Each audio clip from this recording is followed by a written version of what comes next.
We've got some fantastic segments. We got a brand new take, but first, I think there's no better way to start a show than by taking a propaganda at the news, everybody. Let's jump into some headlines.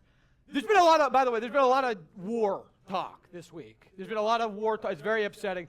So I thought we should start the week off right with something light. You know, let's talk about everybody's favorite. Punch the monkey. Punch the monkey, everybody. Punch the monkey. Who doesn't love Punch the monkey? Punch the monkey was killed in an Israeli airstrike this week.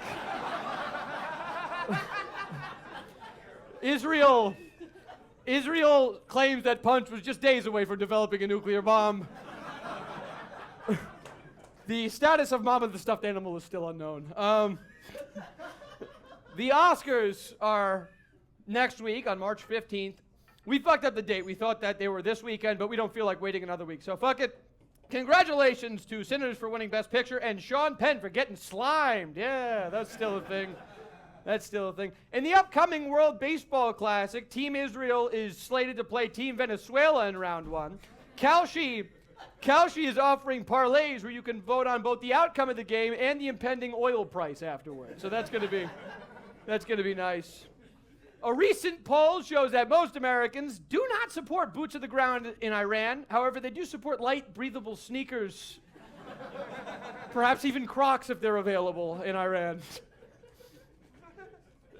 Scientists this month finally figured out what causes the famous Scotch tape screeching noise. Still eluding scientists, cancer. Heartbreaking. Obama said in a podcast last week that aliens, quote, are real, but he hasn't seen any of them, which is funny because that's exactly what Bill Clinton said in front of Congress last week when they asked him about happy marriages. He's miserable. He had sex with a 19. Do we remember this? That was big news. It was big news when it happened. It's a little dated. Trump raised the possibility of a friendly takeover of Cuba after talks with Havana this week.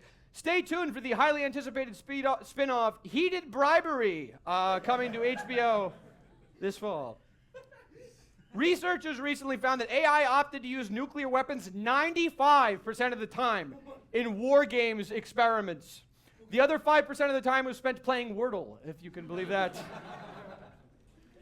The White House had to address the redness on the side of Trump's neck this week. It turns out that you can actually be allergic to peace in the Middle East. We had no idea. Visit your allergist, folks, is what we're trying to say. Finally, in entertainment news, HBO is creating a prequel to Sex and the City. The show title is apparently going to be called Hand Stuff in the Suburbs. Got to start somewhere, folks. And that right there is our headlines, everybody.